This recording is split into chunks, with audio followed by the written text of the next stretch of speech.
So this was the first week back after recess and the Parliament is already in full swing. The government published its referendum bill, which is out for consultation until January the 11th.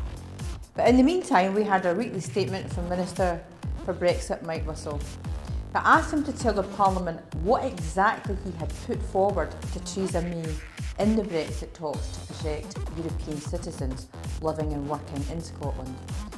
It's quite shocking that EU citizens living in Scotland still don't know if they will legally be allowed to stay. I wanted to know if the Scottish Government had actually suggested any specific options to give them legal protection. I will continue to press on this subject.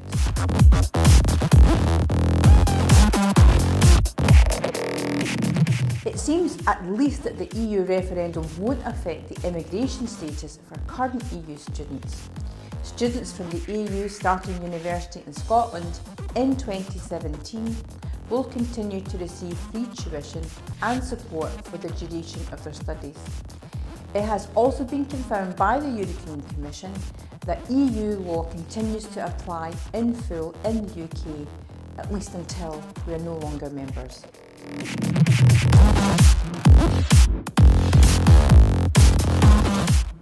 Next week sees Mexico's Day of the Dead, and the issue of funerals and bereavement is a very topical one in the Scottish Parliament too.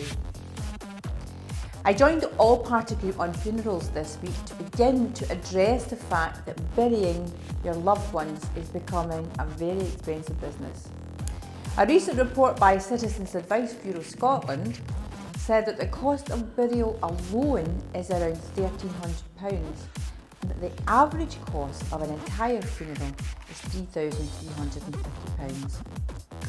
Alex Rowley MSP is leading a debate on the subject next week, and I hope to participate in that as well.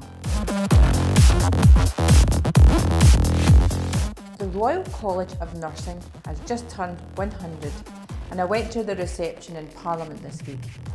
But nurses are also in the headlines because of the number of staff hours being covered by agency nurses. There are over 2,500 nursing vacancies in Scotland, and this is due to a lack of proper workforce planning.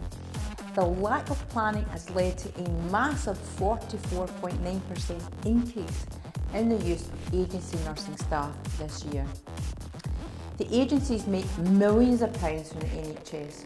One agency alone, Mayday Health plc, charged the NHS £31 million last year.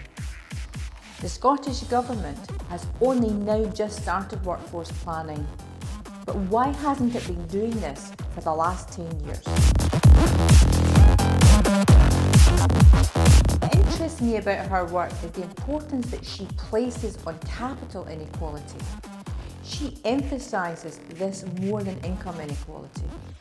This recognises the fact that many wealthier families pass on property and other assets to their children, and it gives them a better chance in life. I agree with her that the 16 to 24 year age group needs more policies to support them during this stage of their life to give them the best chance possible.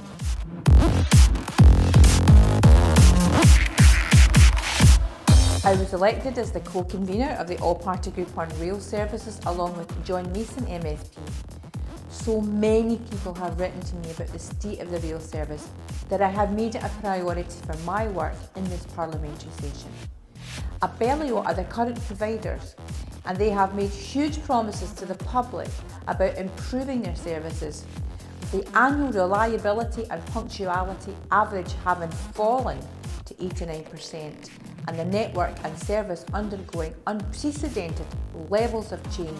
It's clear that there is much work to be done.